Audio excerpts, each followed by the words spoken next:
Imagine your mind is a strong fortress, a silent castle in a world full of noise and conflict.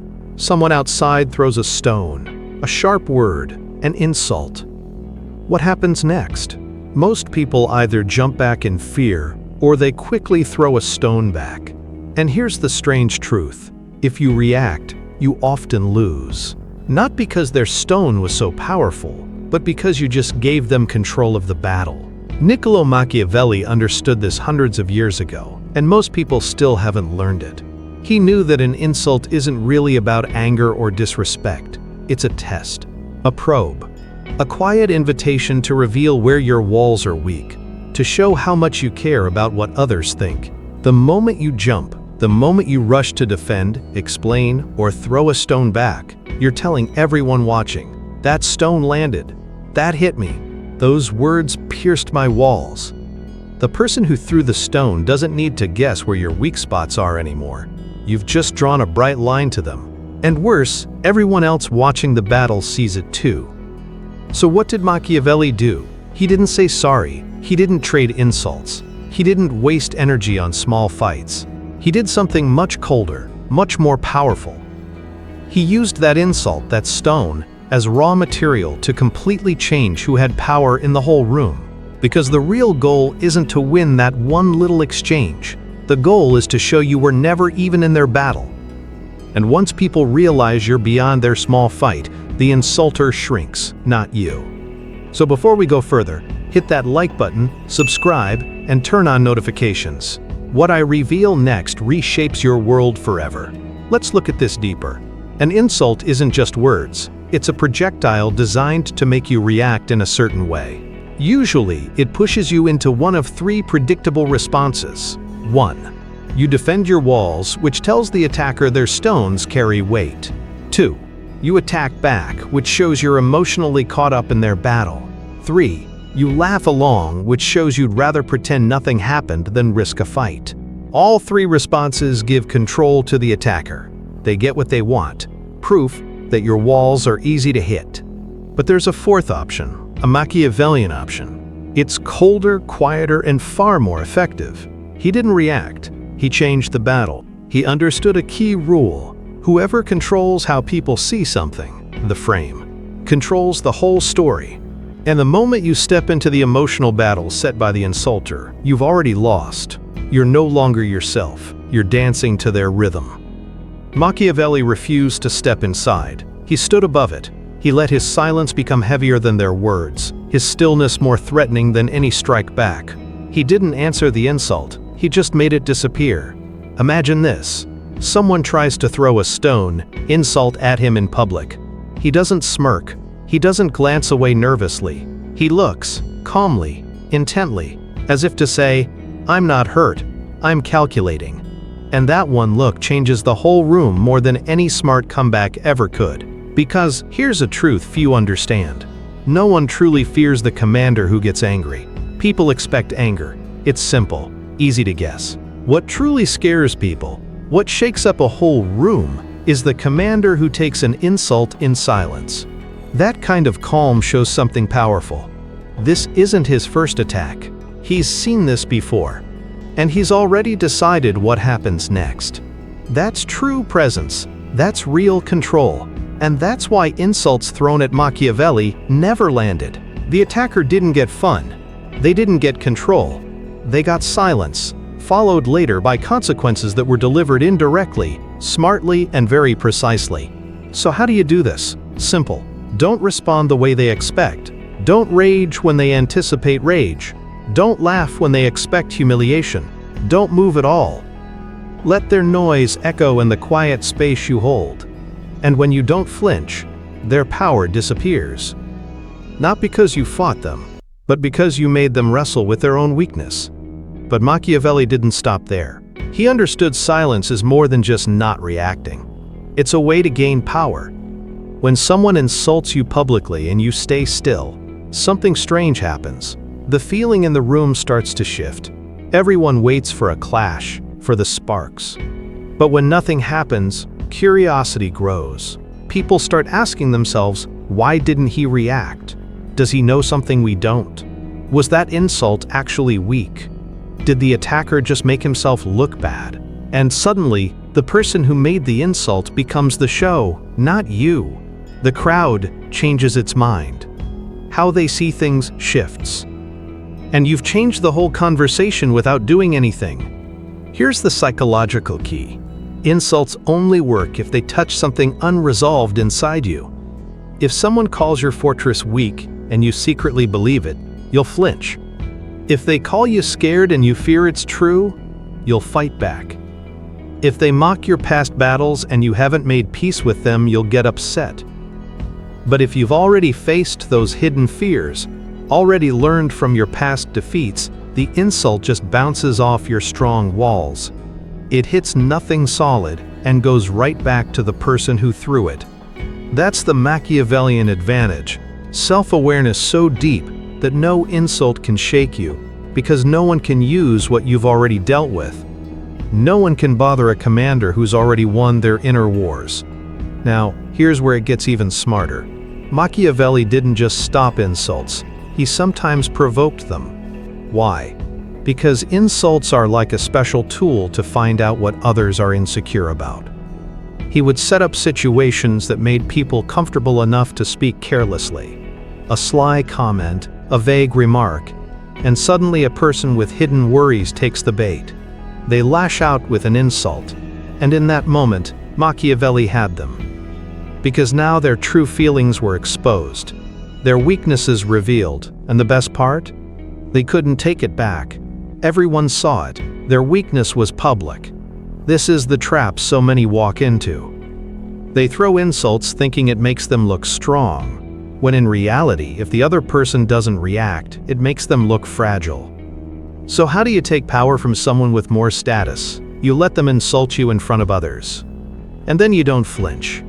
You look at them as if they've just made a small mistake. And then you calmly move on. No hitting back, no laughter, no denying, just silence. And that silence will stick to them like a shadow, long after the talk ends. Because the audience remembers not what you said, but what you didn't say. The lack of your response speaks louder than any comeback ever could. That's how Machiavelli broke the power of insults. He didn't fight the attacker.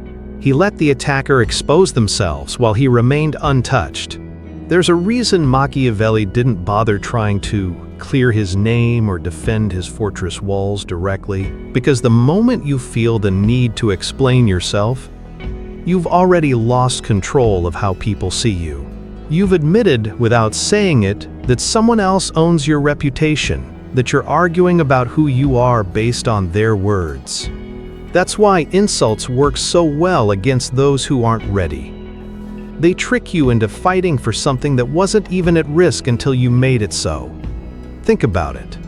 An insult is like a mirror, reflecting more about the person speaking than the person being insulted. But the trap is this: when you defend yourself, you unknowingly accept what they said. You make their words real by fighting against them. This is why Machiavelli refused to correct lies. He refused to say sorry. He refused to even make things clear. Instead, he made the accusation unimportant by treating it with the weight it actually deserved: none. And here's the strange part. The less energy you give to an insult, the more the crowd starts to doubt the person who made the insult, not you. Silence creates an empty space, and people don't like empty spaces, so they quickly fill it with guesses. Maybe the insult was weak. Maybe it was petty. Maybe the attacker is just insecure. Your lack of response forces others to do the work of figuring out what really happened. And usually they start to suspect the one who threw the insult. This is the big change. It's not about proving them wrong, not about arguing, but about refusing to step into their battle. And this cold refusal does something most people miss. It turns the insult back on the attacker. Everyone suddenly sees it not as a sign of your weakness, but as the attacker's desperate cry for attention. Because only someone truly hungry for validation wastes their energy on cheap shots. But Machiavelli went further. He understood insults were a way to gather vital intelligence. When someone insults you, especially in public, they are unknowingly giving away 3 key pieces of information. 1. what they care about, because insults show what someone is obsessed with inside. 2. What they secretly wish they had. Nobody attacks what they don't notice or secretly want. 3. How they want others to see you, which means, by definition, they've already seen you as a threat. So when someone mocks your discipline, they're secretly at war with their own messy life. When they question your success, they're bothered by their own failures. When they label you arrogant, they've already compared themselves to you and lost. Most people hear insults and feel the pain. The Machiavellian listens for leverage. Every insult is like a breadcrumb pointing directly to the insecurities of the one who launched it. And once you see that, you stop reacting emotionally. You start collecting intelligence. This changes the game entirely. You no longer view insults as attacks. You see them as unwilling confessions. Each jab tells you where your opponent is weak. Each mockery tells you what they secretly admire. Each attempt to shame you tells you they've already put you above them in their own mind. But what happens when an insult does land? Because let's be honest, sometimes it catches you off guard. Sometimes it's loud, public, and sharp enough to sting. Your body might show it for a split second. Your jaw tightens, your face flickers, your heart races. Everyone sees it. What now? Here's where most people panic. They rush to fix it, to explain, to make excuses, to fill the moment with words. Machiavelli would call that a huge mistake. His advice: don't try to hide that brief reaction. Don't try to fix it. Freeze the moment. You stare at the attacker, not with anger, not with fake humor, but with a blank, calm awareness. The same look you'd give to a barking dog. No smile, no explanation, no tension, just stillness. And then, nothing. What happens next is a psychological trick. The discomfort that was supposed to be yours starts to move to the attacker. The silence stretches. The crowd shifts uncomfortably. And people start thinking, why isn't he reacting? Why does he look so calm? Did the insult even work? Suddenly the pressure is no longer on you. It's on them. That's the Machiavellian recovery. You don't try to erase the insult. You let it fall apart on its own. You don't win by force. You win by stillness. Everyone was expecting a big fight. You just canceled the show. And strangely, that's what makes you unforgettable. But sometimes, silence isn't enough. Sometimes a response is needed, not to defend yourself, but to quickly end the exchange. Machiavelli's formula for a response was simple: short, sharp, undeniable. One sentence, no long explanations, no arguments. It should feel like a judge's hammer hitting the table, not a plea for understanding. For example, they call you fake. You say you'd know. They call you arrogant. You say you mistake confidence for noise. They mock your past. You say, it built me. I waste nothing. Then you stop. You let the silence echo. The crowd thinks about it. The attacker is left chasing the shadow of your words, trying to get back control you never gave up. This isn't a clever comeback. It's a surgical cut. And cuts are far more dangerous than big clashes. Because clashes invite more fighting, more chaos, more noise. Cuts end the exchange completely. They create a silence so heavy that everyone remembers it, not because of what was said, but because of what followed. Nothing. This is how Machiavelli approached insults, not as battles, but as chances for strategic positioning. The goal wasn't to appear right. It was to appear untouched, untouchable. The person who cannot be insulted builds a fortress of reputation not through winning arguments, but through making them unimportant. People stop throwing stones, not because they've grown kinder, but because they realize the stones never land. And here lies the psychological shift. Most people chase the feeling of being right. Machiavelli pursued something deeper. He wanted to be unreadable, unreachable. Because an unreadable person is dangerous. You don't know what they're thinking, you don't know when they'll act. And the silence itself becomes a weapon. There's a deeper layer to all this. Something darker than silence. Sharper than a single cutting phrase. Machiavelli knew that insults weren't just interruptions in the game of power. They were the game. They weren't small problems to be managed. They were signals to be harnessed. Let's look at the long game. Most people think an insult ends once the room quiets down. They move on, emotionally relieved it's over. But Machiavelli treated every insult like evidence, a signal that someone, somewhere, had just declared themselves an enemy. Their tone, their timing, the way their eyes shifted when they said it, all of it became data. And he didn't respond in the moment.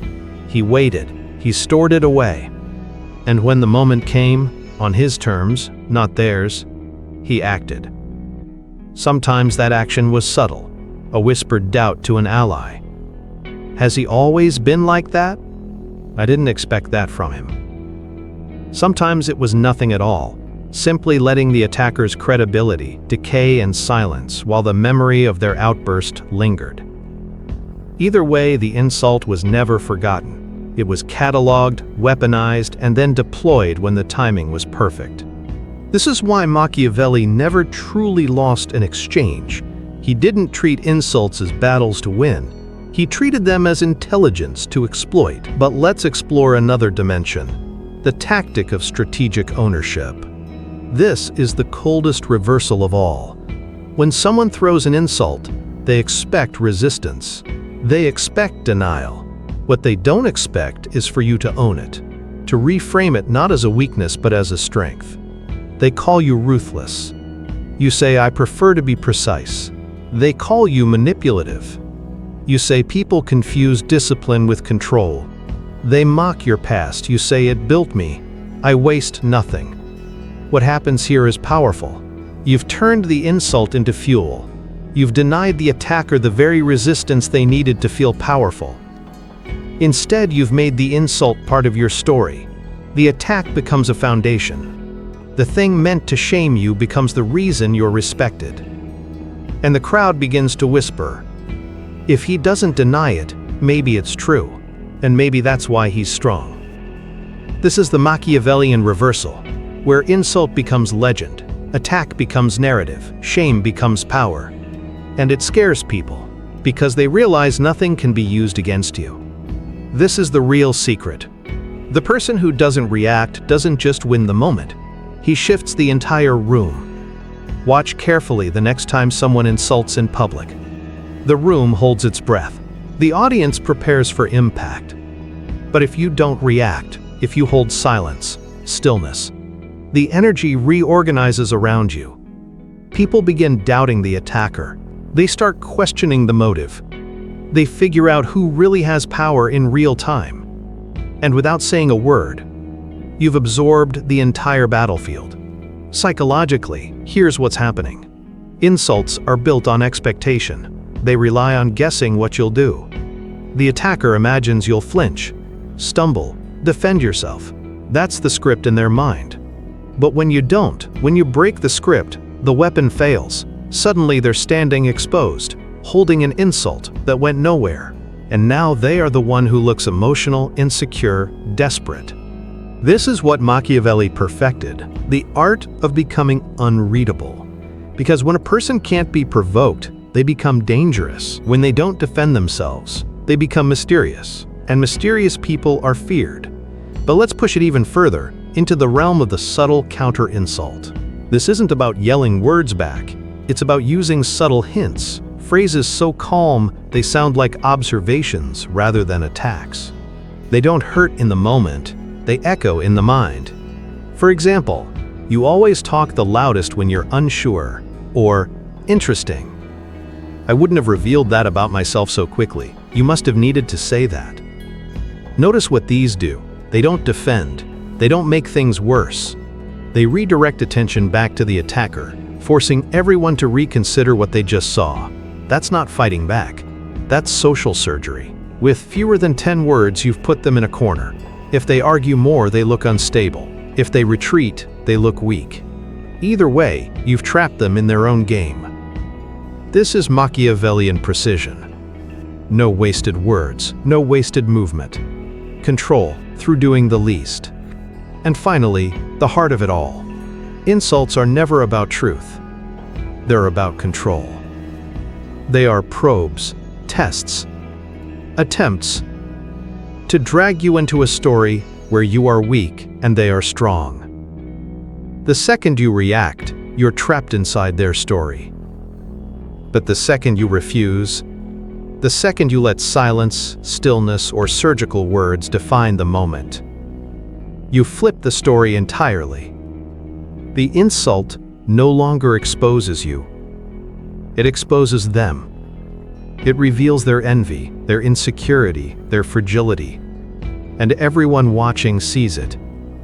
The insult meant to hurt your presence becomes proof of their power collapsing. That is the Machiavellian mastery of insults. Not fighting them, not trying to dominate, but making the whole game disappear. To remain untouchable not because you win the fight, but because you never step into it. And when you master this, something strange begins to happen. People stop insulting you. Not because they've grown kinder, but because they've grown afraid. They don't know what you'll do. They don't know if their words will hit them back. They don't know if your silence will make them look small. They don't know if you'll reframe their attack into your own legend. And so they hesitate.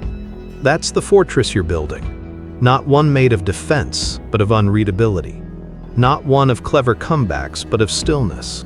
Not one of victory, but of making the attack irrelevant. Because in the end, Machiavelli's aim was never to appear right. It was to appear untouchable. And when people realize no insult works on you, they stop playing the game altogether. They stop throwing stones, not out of mercy, but out of fear. And that, more than any comeback, is how you truly dismantle an insult. Machiavelli's lesson lasts forever. Master yourself, control your reactions, and turn every challenge into a strategic move. For those who cannot command their own ship are commanded by the world's storms. If you found this valuable, the next step is simple. Continue learning how to truly command. Hit the like button if this journey has given you a clearer map for building your city. Your support helps us share these vital lessons. Subscribe to the channel and turn on notifications. Keep sailing strong, keep planning, and never stop commanding your destiny. I'll see you in the next video.